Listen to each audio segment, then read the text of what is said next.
Go. And we'll talk about the making of, right? So if you see us laughing, it is because you're starting with the end in mind, right?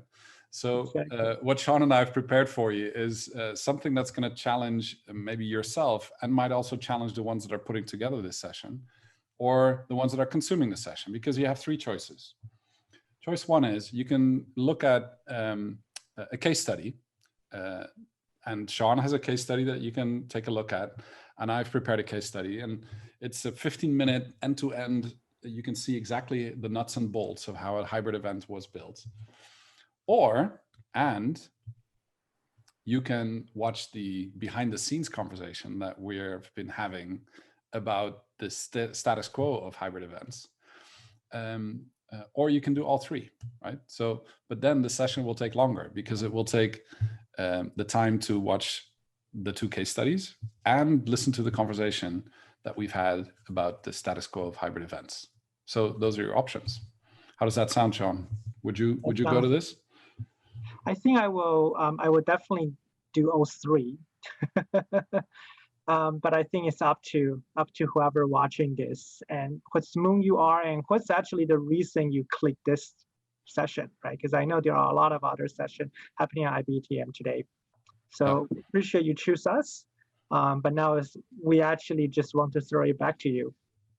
You have those three choices, right? So you can keep watching this one or see the two case studies or do all three at your leisure because they're available already. And if you tweet us, Shawn, what's your Twitter handle? Yeah, my Twitter handle is Shawn C Event. You can see here. Yeah. And my Twitter handle is Ruud W. Janssen. That's a very long one. Ruud W. Janssen, Janssen. And we'll add those probably to the posting. If you have questions, tweet us because we'll probably respond, right, Shawn? Yes, I think we probably will. Yeah, we're in two different time zones. Different time zones. So. Yeah, from Vancouver to Switzerland. So we cover most of the globe during the working hours. And even beyond, we might just respond. Who knows? Yeah. For me, if you want to add hashtag event canvas, I pay attention to that. Shawn, is there a specific hashtag that you look out for? No, but I'm really active if you put hashtag event props. Because for me, I always love to connect with all the other professions around the world. So put the hashtag on. Super. Good to talk to you, Shawn, as always. Definitely. Until we get to meet again. Now it's you guys' choice. Pick one. Yeah. Pick one, pick two, pick three, pick all three. It's up to you. Have a good time. Bye-bye. Thanks. Sometimes we are forced to change our behaviors and we end up in uncharted territories.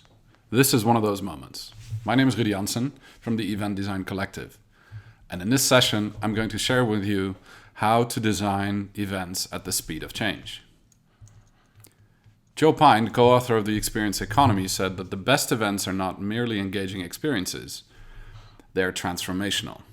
And by using the event canvas, you will ensure the outcomes of your events meet your goals and change your organization.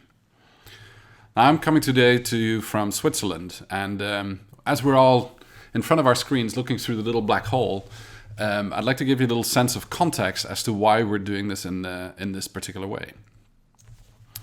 And in this session, what you're going to walk away with is clarity on how to use the event canvas to rethink your event design with your team.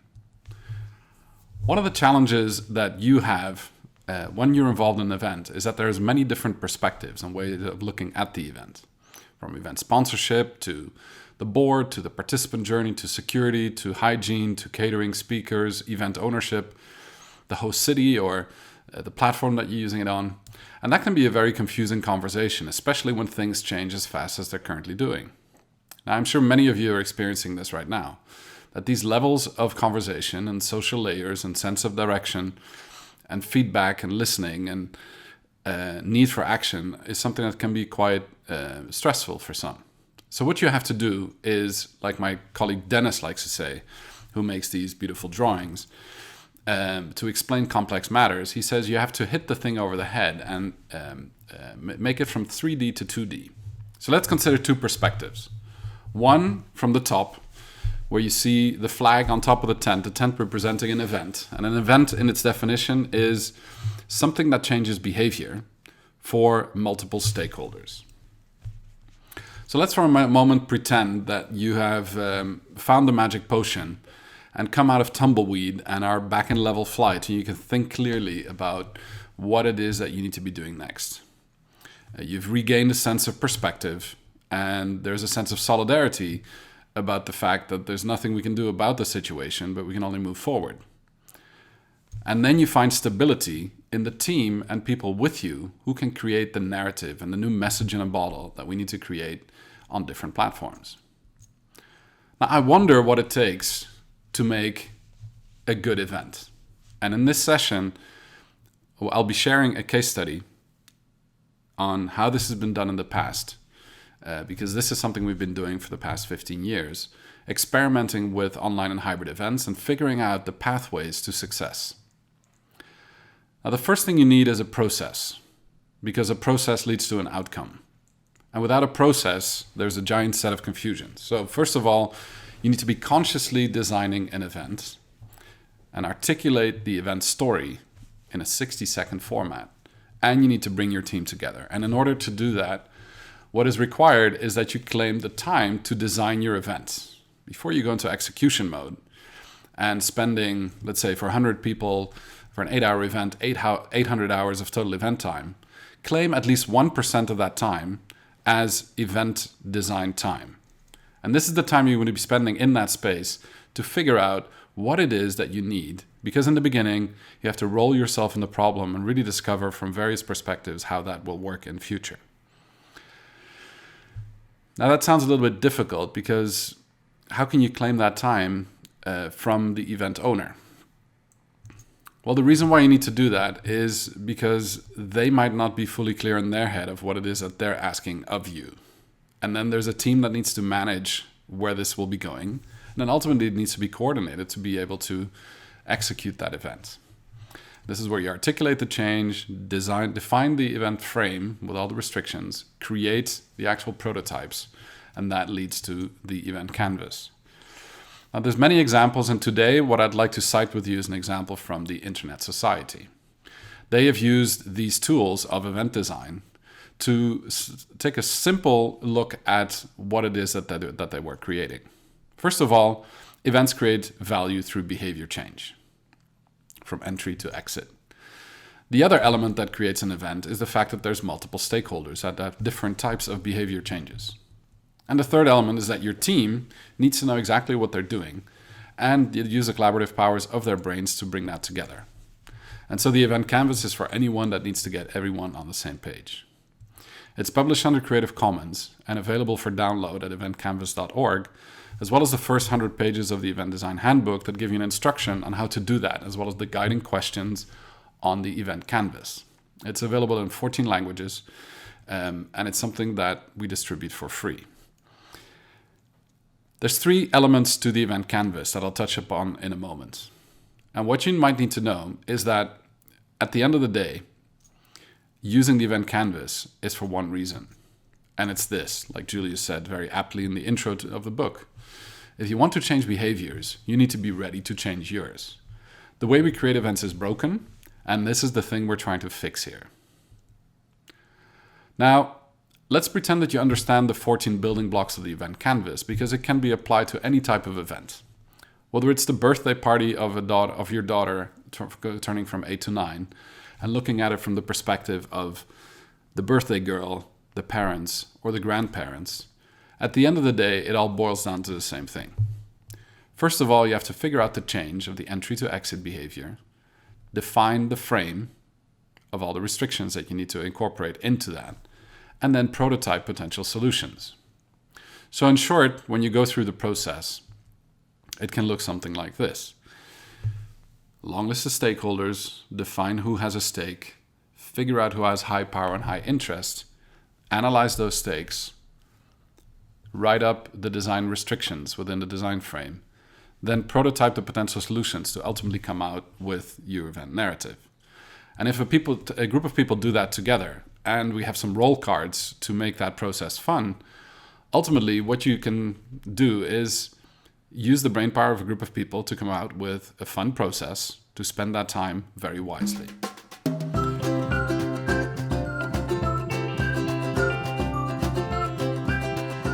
So our tour guides in this episode is Ruud and Ruud Janssen. So the moral of the story is never design alone. This is not a solo sport. So the steps that you go through is to map out your event, change frame prototype those solutions, and implement the perspective of what that event is supposed to do from the event story. So how do you design at speed, at the change of speed, when change is going so quickly? This is a picture from the TED conference a number of years back where people were looking through their VR goggles. And I feel like the world is very much like this. We're very bioptic with a very small horizon at the moment, trying to look out at a very big world that's changing very fast. So if a picture is worth 1,000 words, a prototype is worth 1,000 meetings, according to Tom and Dave Kelly from IDEO. So one of the things that I encourage you to do is to study closely what these events are doing, as we've been doing for the last 2 decades, and map a gallery of the things that you think work in your event and things that don't work currently. And we have these types of galleries for all the current events and past events that have been designed. Then we map them on the axis, as you see here, from structure and virtuality, from self-organizing to highly defined, and from face-to-face offline to remote online. All of these bubbles that you see of formats, event brands, or case studies move along these axes in a certain direction. They grow, they shrink, they move from being more self-organizing to more highly defined, or from offline to online, as we've seen recently with many of the events. And all of these changes have been documented in research, how-to guides, and case studies that are made available in the report that you will get after this. So what's changing for the event professional? Well, teams and people are changing, as you can see. This was a study from 2012, and here's some of the roles that a hybrid event team needs, from production director and creative directors, technical directors, digital strategists, consultants, virtual MCs, event planners, marketing managers, educators. All these roles are significant in the future because the way that we communicate is changing and shifting. We've identified a number of changes, like the ones you see on screen, which again you will find in that more extensive report that you will get after this session. And imagine how different the online and offline experience is, and if you start combining the two, which is what we call the hybrid. Now back to the case study, because all you really need is the creativity in your head, which is the only limitation that you have. And that's why you need multiple heads if you want to go into a pivot mode to change your event either temporarily or in the long run. Now, some of your options here is that with hybrid events, you can play with time and space, like Joe Pine says. You can have it in the same place at the same time in a different place, in a different time, at the same place, in a different time, in a different place. And you have these modularities of building blocks that you can use in your hybrid event design. From face-to-face events that we all know to remote pod events, studio events without audiences or with small audiences. And then you have online individuals, like the way that you are in this session today. And then we have all the connectivity, from real-time one-way broadcast to two-way connections to on-demand broadcast streams to near real-time. And this is how you can play with the various modularities of connecting your event in various ways to pods, studios, and individuals across the planet. Then you're dealing with the complexity of time zones and the most complex thing, the audio. And most of you that have experience in hybrid and online events will know what I'm talking about. Now let's look at that case study a little bit closer so you have an idea of what this could look like and know how, even on a shoestring budget, an event of this magnitude could open a board meeting for 16 people to an audience of potentially 70,000 individuals who are members of this organization. The Internet Society is based on the people that have built the Internet, and they have a shared idea about the future of the Internet. And this is something that they wanted to create in 2015 as their own new online event for the Internet on the Internet. So the promise of that event was you and 69,000 people. Wouldn't that be amazing? And I remember Kathy Brown, the new CEO that came in at the time, in January, stating and articulating what it is that she was looking for in this event. And she gave the organization 6 months to create this new event on 78th of July. And from that meeting in Budapest, she launched this idea that the organization of 90 people should be involved in that, as well as the volunteers and the members in the organization of the Internet Society. We went through a design process, which all happened online, as you can imagine, as well as some face-to-face design sessions, to ultimately come up with the narrative of what this event should do. And that event was actually where the board was in Auckland, connected to 2 main sessions during the day, in the early morning and the early evening in Auckland, to the rest of the planet. That in itself was a feat that was pretty phenomenal, but it was all in the offline connectivity where people felt the connection. That was repeated in 2016, and ultimately, the bigger overarching aim here was to celebrate the 25th anniversary of the Internet Society. On the 25th anniversary, a series of events as a drumbeat around the world was being held, and was designed again according to a master plan, with 4 different events taking place in various places. Ultimately, all of these events have a story. The story of the past 25 years of the internet and the future of the internet over the next 25 years. And considering its resilience in the current day, I think we can judge that this has been a successful enterprise, as it's currently still working for us. The most difficult thing is time, timing, and human coordination, because it takes a village to pull off an event. And for everything digital, we always recommend doing something analog. And finding that balance is what really makes it fun. Now, if you want to change your behavior, you really need to change yours. So here's my call for action for you. Download the event canvas at eventcanvas.org. Document your event so others can share the learnings that you have of how you're dealing with the new 1.5 meter economy of low touch, where we keep separation in place in order to make sure that we have the hygiene standards of how we do things, as well as making sure that the social separation that we have in our live events or in our hybrid events is respected, so we have compliance with new regulations that are taking place.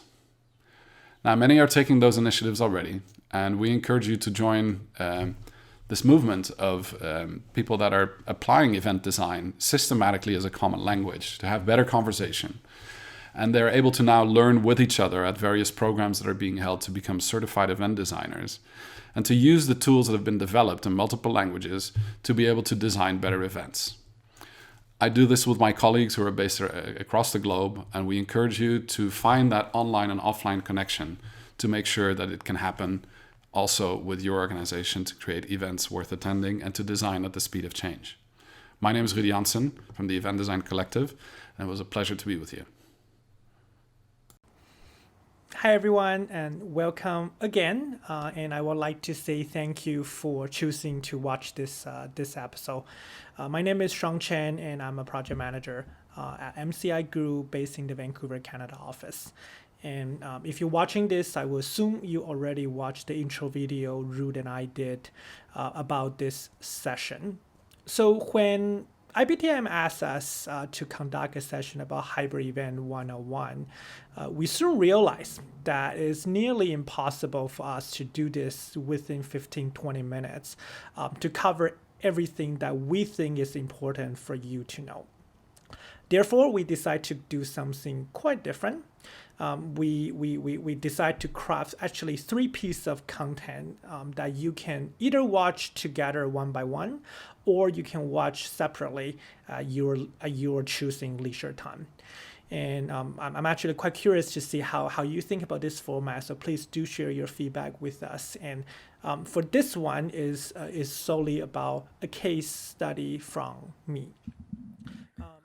So Blockchain Revolution Global, it was actually a conference happened just a couple weeks ago in October. And it's a very typical conference for actually, I would say, for the audience who watching this episode. It's a typical 2 days conference. It was supposed to be in Toronto, Canada in spring. The original day for the conference is April. We're aiming for roughly just slightly over 1,000 participants, and the conference is a 2-day pack schedule with keynote speaker, but also with breakout, with networking events as well. And with just a quick count originally, with all the session combined, we're probably looking for about 16 to 20 sessions in total. The event was the marketing was doing great. Our registration was as what we projected back in January. And we've been working on this project since late 2019. And so, I'm pretty sure this sounds very familiar to many of you. Is when we enter 2020, things are looking good, and it's a conference that we feel that it will succeed as what we're expecting. As it was, and then once we in March, of course, this happen. And so, of course, like everyone else for this conference, need to adjust in a very quick manner. For this conference is actually been through a couple of redesign process during the time. And so at the beginning, it was a fully in-person event. And then because of what we are facing, we decide to postpone the event to later of the fall this year. But at that time, we're still hoping that the reality will be in a better shape back once in fall. So we actually decided to approach the event in a more hybrid model, which we will have people in Toronto in person, but we're also going to have a larger audience participant online. But while the planning process ongoing, once we hit the summer, we realized that our prediction was probably not going to happen. The situation is not looking good even in fall, and therefore I would say by probably mid to end July, we made the difficult call of decide to turn the event to be a fully virtual event. And as you can see, it's been a dramatic and challenging year for this program to be complete changing in 3 different phases. And but what actually, if you're looking back right now, I will say I do glad that we went through the hybrid strategy at the first, because I think by doing that actually gave us the ability of switching into a fully virtual in a more smoother way.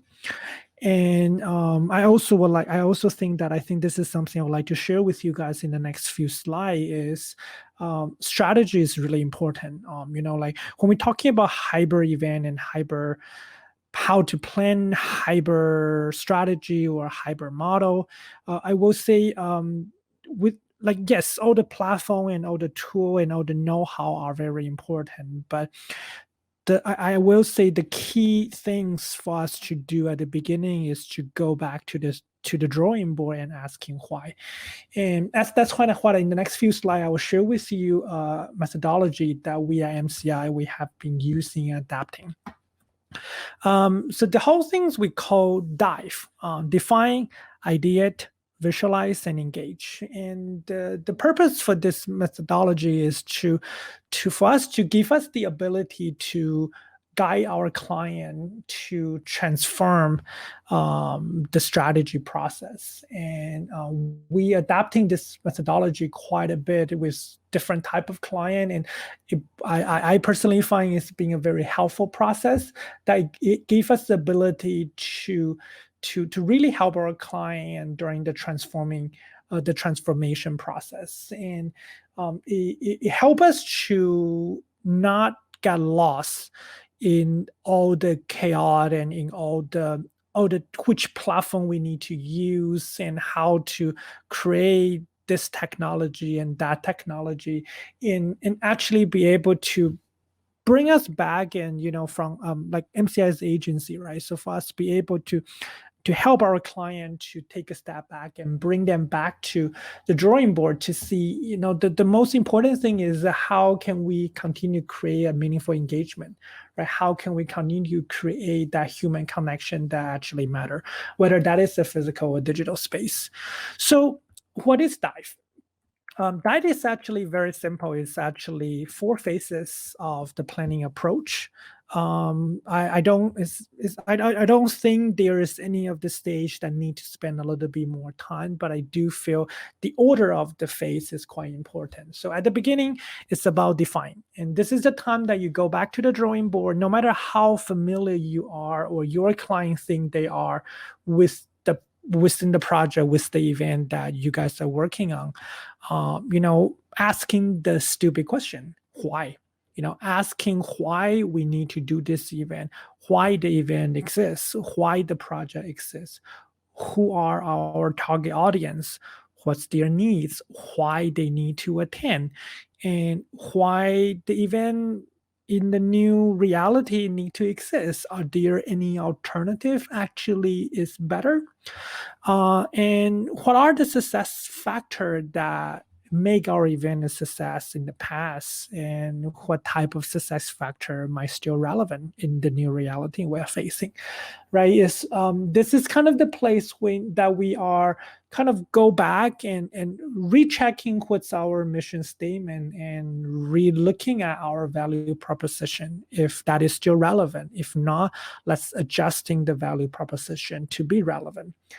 And then we move into the idea phase, which is this is the place where we set the framework, right? Is we're looking at the reality we're facing with the mission statement in mind, and then made the decision on whether this should still be a physical face-to-face event only, or this actually should be a dramatically switch to be a digital exclusive.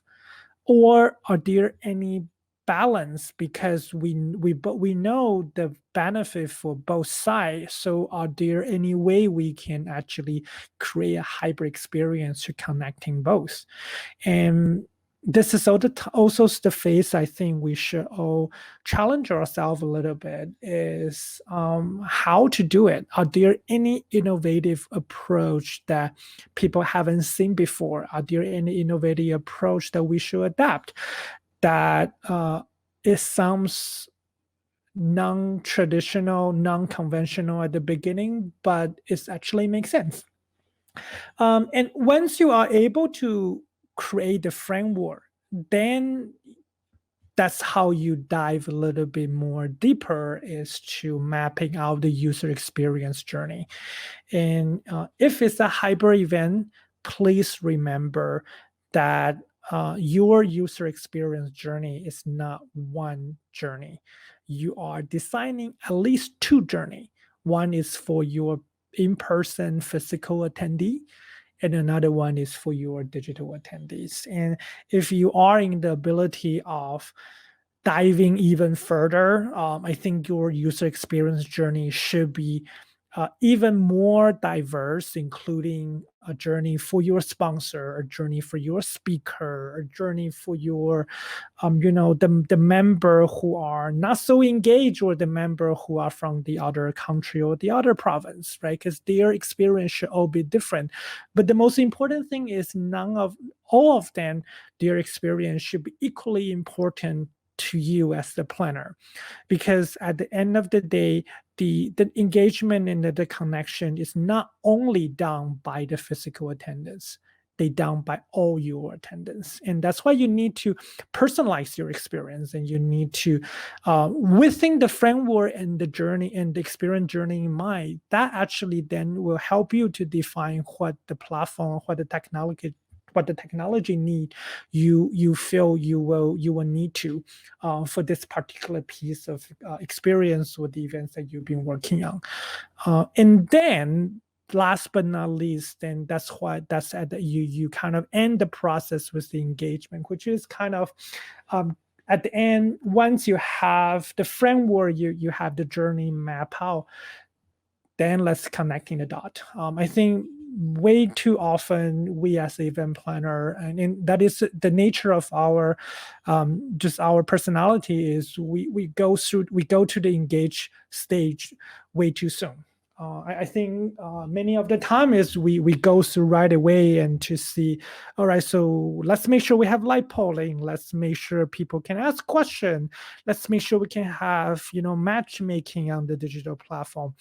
And we started throwing out the wish list, and at the end your event just became kind of a grocery store, right? Like that's kind of have a lot of everything, but at the end it's also hard to for your audience, it's also hard to find the thing that they actually really need to, right? So I think it's important, for when you are planning your next hybrid event. And honestly, I think for you to plan any of your event, let's take a step back and let's spend some time on the first define idea phase, and that will help us actually speed up the process at the visualizing engagement stage.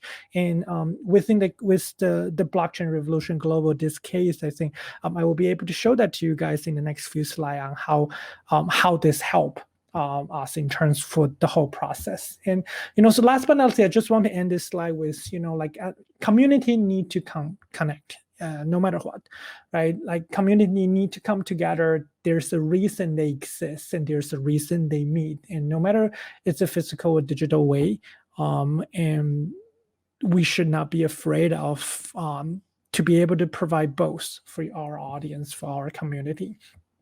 So back to the project that we are talking about. And so at the really beginning, during the once we are moving in, deciding to postpone the event in spring, we actually asked our client to take a step back, and because I'm pretty sure you experience pretty similar if you are also working for a client that that's usually the time at that point is super eager. They want to know, all right, let's move into the fall. So what's the plan? What should we do? When are we relaunch the registration, right? But so we actually asked our client to just hold on a second, let's ask again, why we doing this. And to be fair, we get a lot of question at the beginning is why are we wasting time on this? But I think at the end it's good because we actually by asking those questions, we find out, we actually don't have this slogan at the beginning.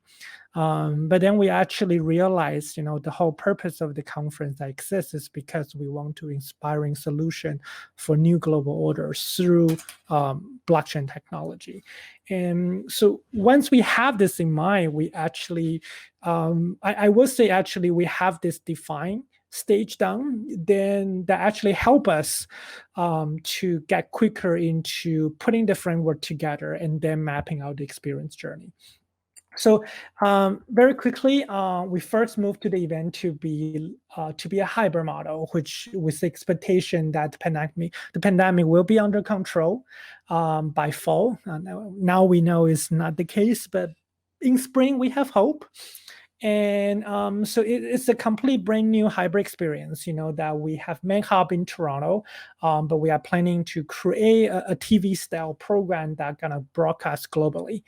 We are aiming to have a physical attendance coming in Toronto on site, combined with a larger global digital participation.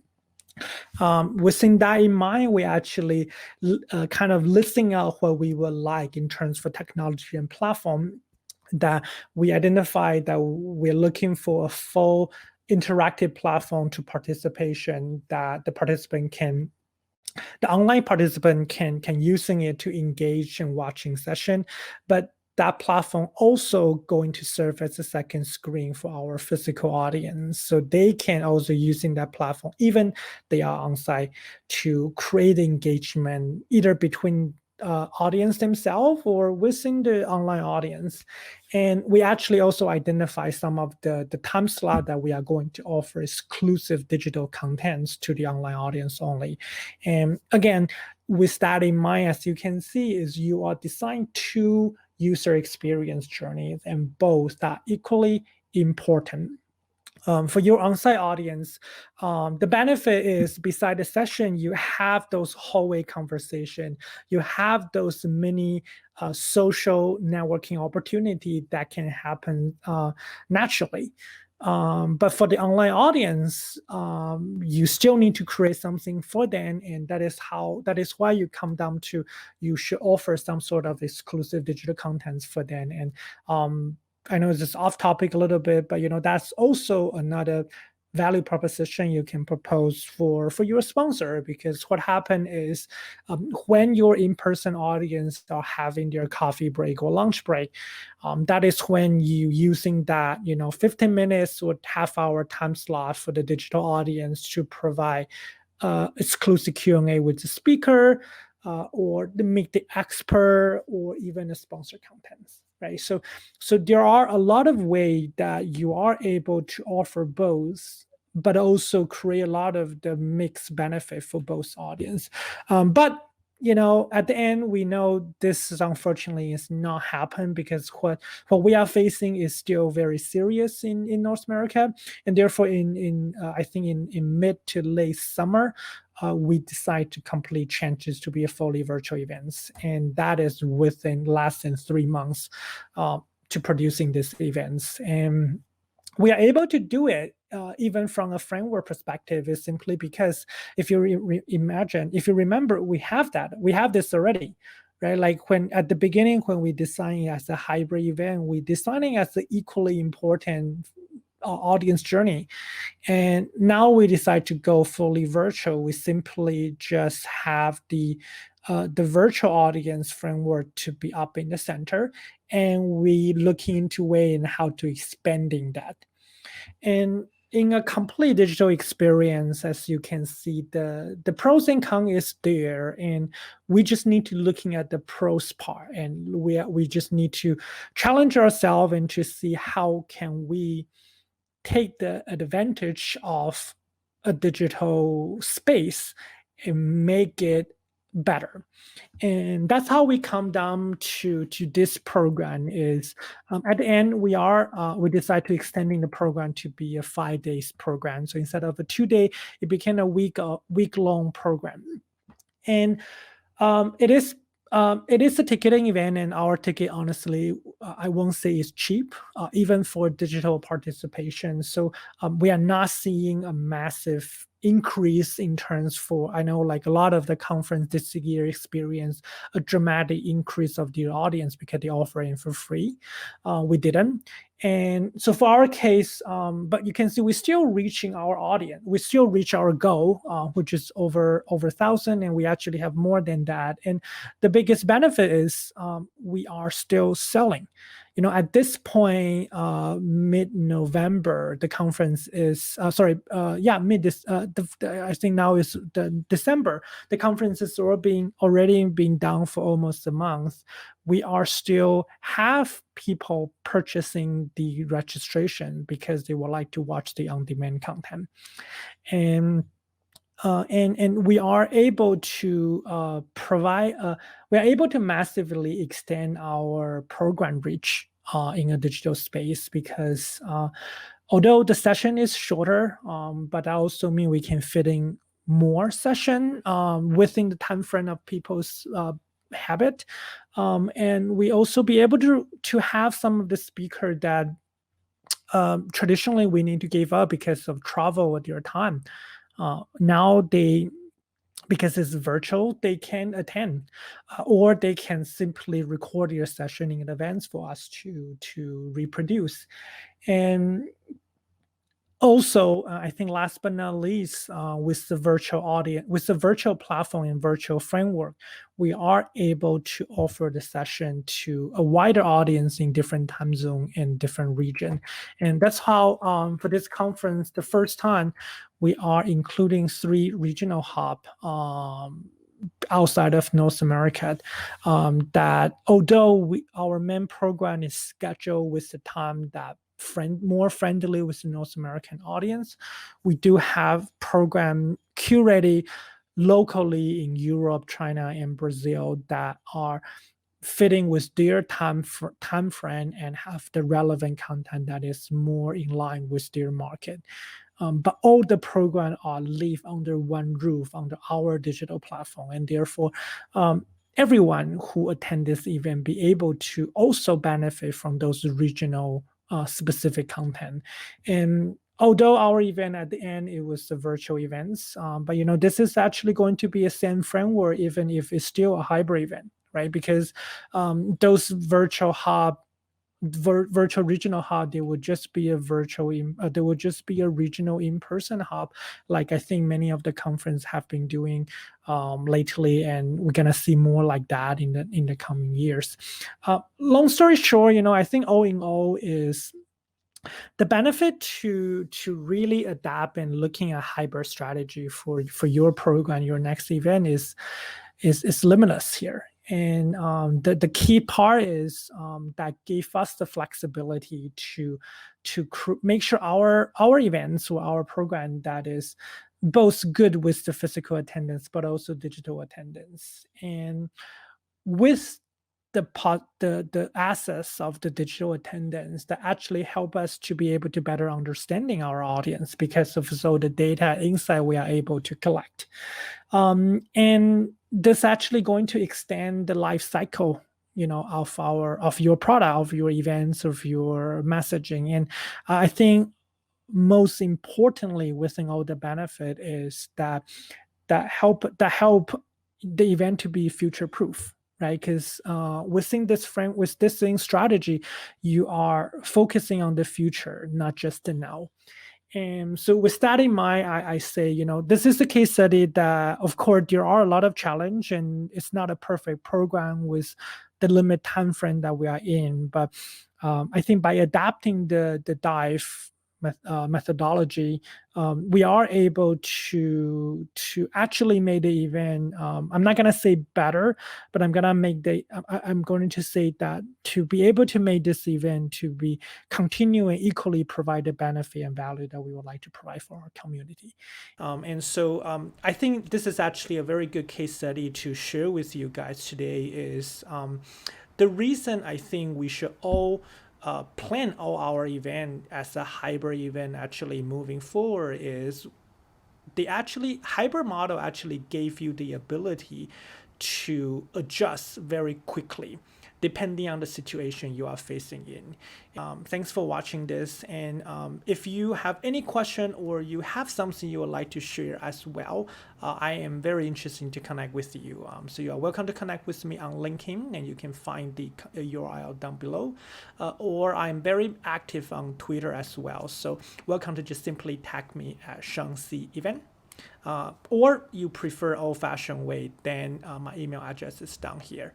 I thank you again, and I hope you find this session helpful. Thank you.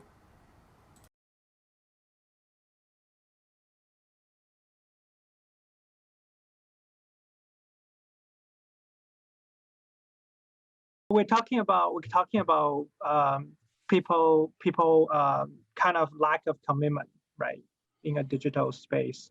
Yeah, so I think what you just addressed was really interesting. So the fact that events become motives for speakers to spend time together, right? So this is what's happening with us, Shawn.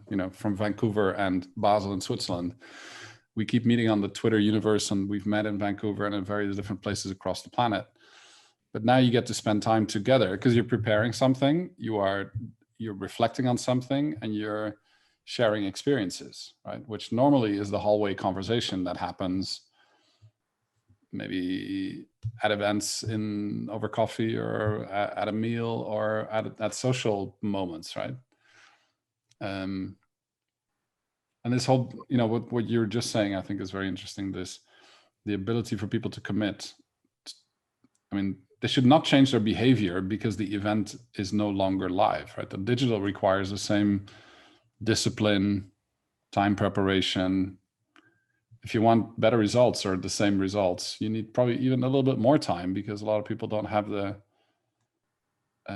skill set yet, or might not be equipped with. Or it's actually, funny enough, it should be different people who spend time on it. Yeah. If you're coming from a company perspective, right? It's like if we're talking about speaker or we're talking about sponsor, it's in the digital event, in the digital space, it should be your marketing department rather than your event department. from a company perspective, right? Because they are, right now when we are trying to convince the sponsor, so you can have you're going to have a prime spot on the platform. People don't understand. We actually still have sponsors don't understand what's that mean. Or we're gonna send me your video because we're gonna play them before the speaker. Quiet. Well, like, can I give you a 5 minutes video? No, I only need 30 seconds because 30 seconds is better. I had a sponsor actually rush to produce a very nice video. It's like 2 minutes video. It's actually not that bad, but the place we want to play them, that is way too long. They sent me a 20-second video before as a placeholder. I keep telling her that is better. People will like that better because that will work better. Yeah. But now because they already spend time on the 2 minutes videos, they want to play that. Yeah. And it's almost this hook and anchor game, right? Where, I mean, the hooks that you create say so much about the DNA of an organization and how they deal with the digital channel, right? Because there's no matter to hold, there is no person to shake hands with, and there's no, and so the essence of that becomes so important. So the ability to produce that really well, I think, is super critical, right? And I agree with you. That's usually the skill set. And the definition of pretty well is also different. That's kind of what I find by doing a few virtual events now. Is in the past, from an event planner perspective, there is a few criteria you will consider. This is a very well-run event. For example, you didn't run out of food, right? Or speaker is magically on time, or people are generally not generally are happy, for example. But in a digital space, I don't know, what I find, for example, the critical part is actually people are not lost. It's actually, for me, it became a definition. If in the real event, people lost, that is normal, they'll figure it out a way eventually. But in a digital space, if they lost for the first five minutes, they're not coming back. Yeah.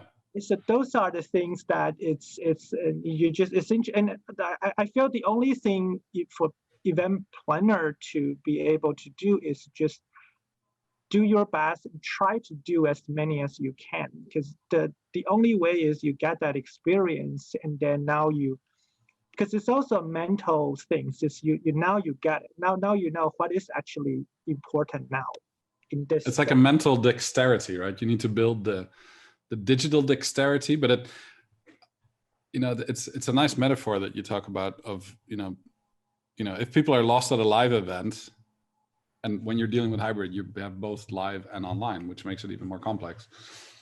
But feeling at home or feeling that you're in the right place is so much more important in a digital space than in a live space, right? So in a live space, being lost can be a good thing, because you wander and you get to meet other people and there's something happening there as well. But in the digital, it's more absolute, right? There's no hallway. You're either there or you're not, right? If you're not there, you're at home. If you're working from home, let's put it that way, and you have 20 other gateways, it's like watching Monsters Inc. and you have all these dreams going on. You just need to find the door to open, and the door is your browser, right? And all you need to do is just enter it, and you're in a different world. And as soon as you exit the browser, you're back in your home world, and you can go and do your thing that you do at home, right? I think that the comfort and luxury of hybrid events and online events, what I've found as well, is it's the only events where I can go walk my dogs in the coffee breaks, right? Mm-hmm. So there's also a level of personal comfort that you have, which I think is quite unique. I mean, people are experiencing that, and everyone is experiencing it at the same time. That's pretty controversial, right? And I think especially in the coming months and years, now hybrid became, when city or when countries start to be able to operate events soon, hopefully. I think like you said, that the reality is you are doing two events. The reality is you actually design two very different behavior. Yeah. That is going to be the challenge and complex for us. Yeah. But I'm also quite interested to see where that gap, like where the bridge is. Because I think we all agree, like the ultimate goal from an event producer perspective is you actually want your audience, no matter where they are, they all get what they want, right? And then like if you're coming in person, you have a reason, you want to spend time and you want to spend the money and you want to risk your life right now traveling to the place to come to your event. But that doesn't mean that if you choose to stay home and participate online or anything less, you might actually still want to come, but you have a different reason not able to come. But now you're able to, like, I keep thinking, I posted this on LinkedIn a couple months ago, like, I keep thinking this thing is like I like to switch the concept of inclusive to here. Because I know we're talking about inclusive and a lot in the industry and the war, you know, we want to make sure we're taking care of everyone. But if you're looking at this, hybrid event is also the same type, is, you know, like, now with virtual adding into our event experience, that we are meant to make all the event accessible for everyone, as long as you want to attend. And of course, I'm not saying you should make it free. It's like, as long as you want to attend and as long as you're willing to pay the value you want to get, you should be, you know, travel should not be the excuse. Time should not be the barrier anymore. As long as you want to, you are able to financially or whatsoever, or you're qualified, then you should be able to do it. And I think it's actually our responsibility to make it happen and make it not less than anyone else. You know, it's not coming to real event is you're gonna have a better experience. No, that is not true. I think for me, I think we should make sure everyone had a great experience. They just probably different experience because they choose to. Yeah. I remember there was a piece of research that we did when we were researching hybrid events back in 2012, 13, I think it was, where NT Live, remember National Theatre Live? Now many theaters are doing this, or operas. But back then they were pioneering this at the UK theaters. And they did scientific studies on the actual impact of the opera on the participants. And they had, you know, both people in the main theater in London who were paying upwards of 150, 180 pounds for a ticket, versus people across the planet in movie theaters with full Dolby surround sound. But they had 7 camera points, you know, recording this actual thing with close-ups of the actors and this and that and the other. And the level of emotion demonstrated by people that were in the movie theaters whilst it was happening live in London, the emotions were and reactions to that were more intense than the people in the main room itself. So it goes to prove that, you know, there is, let's say, the technical capability of capturing emotion and disseminating it electronically and, you know, repurposing it very well on the other end of the channel, right? Because it's on the two sides, it should be done well. But on the receiving end, it's much easier than on the creation end. Yeah. And I think that gives a lot of promise. And it might also be a, you know, a really good way for hybrid events to repurpose, you know, cinemas who are not doing so well, I heard lately, right? So, you know, so this whole revival of, you know, drive-in movie experiences from the 1950s and 60s are coming back to life, right? And now, you know, maybe there are different ways to use dedicated spaces in new ways. I'm actually for movie theater now for hybrid events. I haven't done one myself, but I actually really want to. Just haven't had the right case, because if you're thinking about it, it's a big space, and they have AV equipment that you never dream of doing it. Yeah. Right. The sensation of the silver screen, there's something magical as well that we have as humans, right? So we do have an appreciation for a movie played in a movie theater that's different from the same movie in a very high quality TV screen in your home, right? Still very. And that's something that we need to toy with more, because it's there. It's there to be toyed with, right? Yeah, and I'm not sure many theater actually, Cineplex actually realize that. I think, and which is fair, because they never thought about it, right? Like they used to only just, the closest event I would say related to the industry is corporate buyout, right? Or movie premium, but that's kind of a different type of mentality, right? But they're never really thinking about they are actually a huge competitor. Like, I mean, we're gonna see that, in the coming months and year is those alternative venue rising up that actually you don't like. I know, which is I applaud for many of the property now. They spend money and invest and build those hyper capacity around the world, which is very impressive. But now it's like those disruption moment, right? Like they are suddenly facing some of the competitors that they never thought that are competitor. Yeah. But now they are, and they actually going to come in strong that they can do anything. Yeah.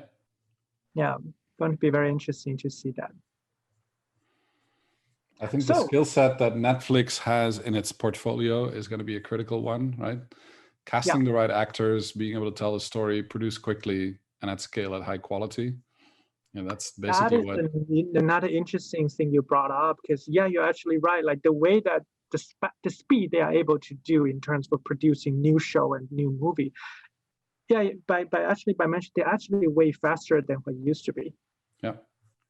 And I think this is what events are needing to do as well. It's if rehearsals, scripts, casting, and production becomes at least 10% of the level of what Netflix does, many events would be much better, right? And I think we're not even at 2 or 3% right now. No. So there's a lot of room for improvement. And the good news is there's a pathway, so we know which way to go, which way to look. It's a very interesting change that's happening. So. I mean, I think at the end is I think we both agree is you like no matter how challenging it is, like this year's no doubt is very, very different and very challenged, but you need to looking at the positive side, right? And then that is what like I think we both agree, like hybrid event is a positive thing. Yeah. It is scary, don't get me wrong, and virtual event is very scary. And I also fully agree, like it's not the case right now, but running virtual event is actually way more work, at least from a physical event planner background who start producing virtual event. It's actually way more work. It's not just about learning, but it's just the detail you need to taking care. And the thing now is actually fall on your shoulder. Like I keep reference to, when a physical event, if something goes wrong, my first thing is call the CSM, right? My first thing is call the convention service manager, because now I'm on site. They have the keys to the house and they know how the house works, right? We deal with it, right? Yeah. But now if some things go wrong virtually, and you need to deal with it, right? And then, so it's actually way more work and way more pressure at least at that moment. Yeah. But looking at the bright side, this is good, because exactly like you say, right? We are forced, or either you choose or forced to move ahead and to stock those knowledge and skill to yourself. Eventually, that is better, because you are able to produce a better experience to your client. You also better to just make your event more value to the people who either invest or attend or speak at, and that overall is a good thing. Yeah, and I fully agree that the ability to adopt the skill set and learn how difficult something is, right? Or appreciate what it takes to do it well, right? So like audio production or creating a 20-second video is an art in itself, right? So those that have that skill set, everybody that's tried to do that knows how difficult it is, right? Of course, everybody has a phone with a camera and can create a 20-second video. But the difference in production quality levels and true storytelling, that's a skill set that develops over years. So I think the more you dabble into trying things yourself to experience the boundaries of do it yourself and how difficult or painful it is to do that at the right time. That's the other thing, right? Like can you do it when it's needed? Do you have the resources to do it when it's needed? And then the other thing is, how much of a virtual, convention services manager, do these, virtual houses literally offer to us, right? Or are we in a fully do-it-yourself world where, the actual ability to support events in the proper way is still one of the biggest, gaps in the service platform that's currently in place. And I think this has been there for a while, but those that have the capacity to serve you with the right skilled team behind it, those are the ones that are really hard to secure time from, because everybody knows who they are. And they're the ones that if you've been loyal to them, they'll be loyal back to you, just like any other business, right? Yeah. So I think that's a very interesting thing that's happening right now. But most people are learning the hard way, unfortunately. Yeah, but again, I feel it's probably just human nature, right? Like you actually need to learn from the hard way. Yeah. That's how your brain will remember. Yeah. Because at the end of the day, the mechanisms are super simple, right? And we can maybe add that link here as well. And I think in the presentation, I showed the toolkit, which is basically super simple, right? Your little dots and little arrows, one way, two way, synchronous, asynchronous. You've got studios, you've got hubs, and you've got main presentation places, and you've got individuals. You take all these things and you throw them in a box and you shuffle them around and you put them out on the table and you build your hybrid events, right? It's very simple building blocks. And it's almost like, playing Lego to figure out which configuration is going to work for you. But all of these configurations, you need to understand behind that configuration that you choose, a one-way connection from me to Shawn in Vancouver. What does that imply, right? A two-way connection, a two-way asynchronous connection, a two-way asynchronous connection or synchronous connection with recording. All of these things, if you have never experienced what those are like, then it's a steep learning curve. But if you know the variables, it's very easy to design with them, and you can learn that super fast. So I think that's that having the variables there, the research is done. There's many events that have been done in this way that have been successful. Now we're making many more mistakes because there's so many more events happening online. I think it's going to be a huge pool of learning that people can tap out of. And I think ultimately abundance creates quality, right? So I think there's hope. It's like the internet, right? In the beginning, you could count the amount of websites there were. Now you got exciting. You got an email. I think the algorithms now can't keep up with how fast that's going, but the abundance on the internet also creates the fact that there is a lot of quality and cream that rises to the top. The problem is with the cream on the top, you also get a lot of garbage underneath because the volume just increases so dramatically.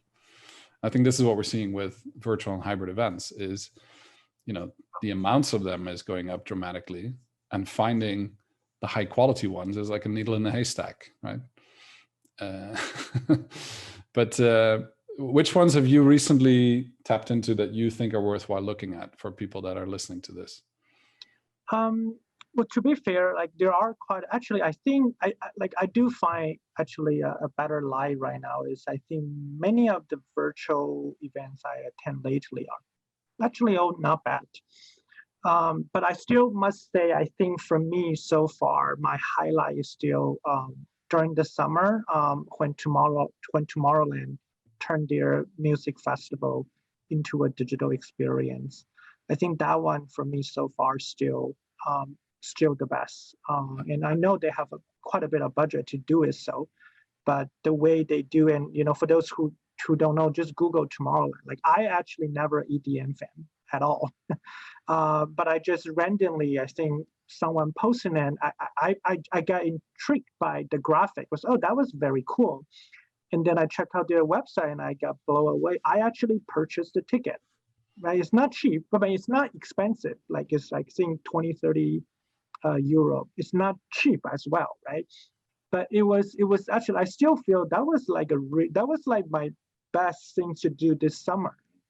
The whole experience they create, that is what we're looking for, that immersive experience that you feel. And that also, if you think about it from if you go into a real music festival, the experience you're looking for is within the 3 days when you're at the festival, you transform to a completely new space. That is all. That's all. No matter what type of music festival you go, that is all you want. Right? You want to get out of the real life and you just dance and party and listen to music you love, and feel you are in a complete dream space. And surprisingly, I find they are actually able to do that in a digital space.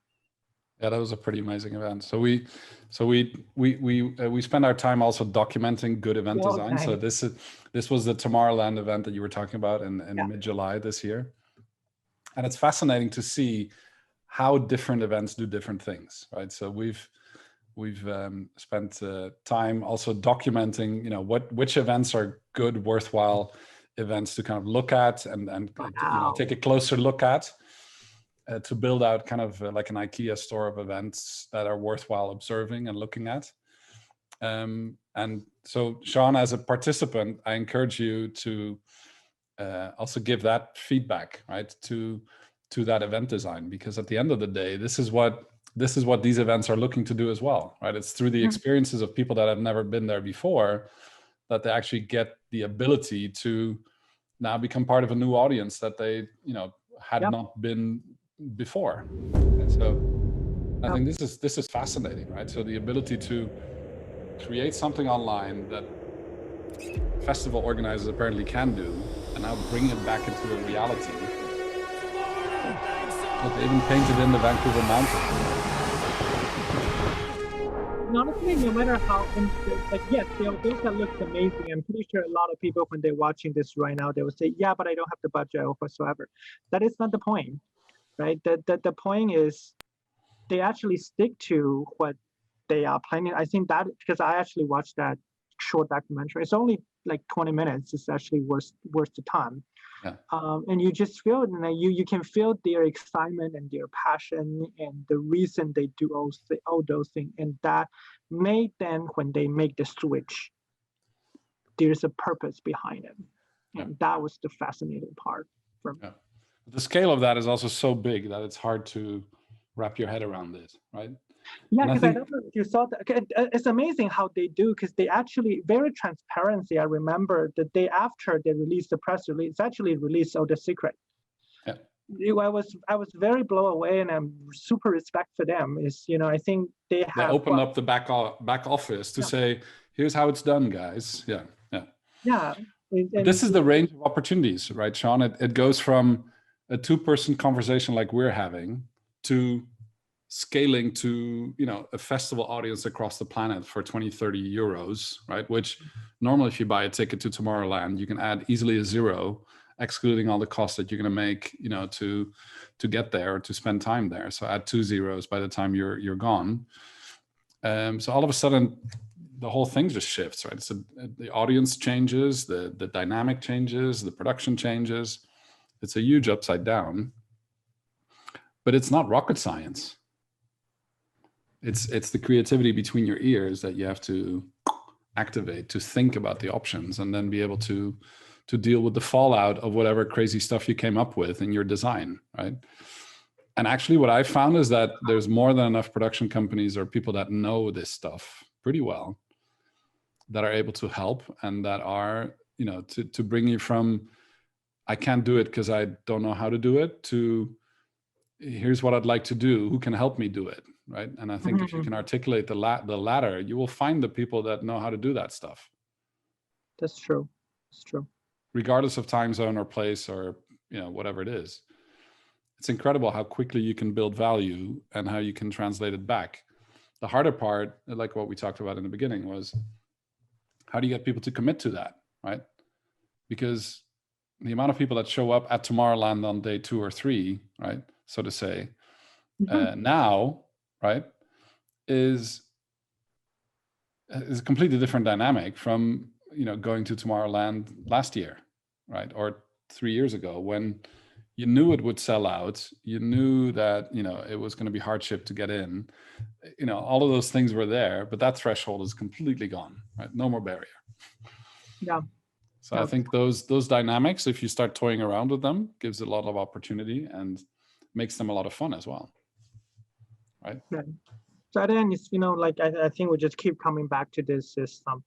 It's a good thing, right? It's a good thing, and we should not, because I think it's human nature. We would like to fall back to what we are comfortable of. And that's very normal. I'm all the same. I'm the same, right? But we just need to keep pushing ourselves, like, to be uncomfortable. Because if you're uncomfortable this time, next time you won't, and next time that becomes normal things. And I think that is quite important for us to have. Hybrid event. There are so many benefits, but there's so many challenges as well. And they are both true. But at the end, it's up to us to choose what path we want to go. Big time. Yeah. This was fun, Shawn. Did we just basically done the session?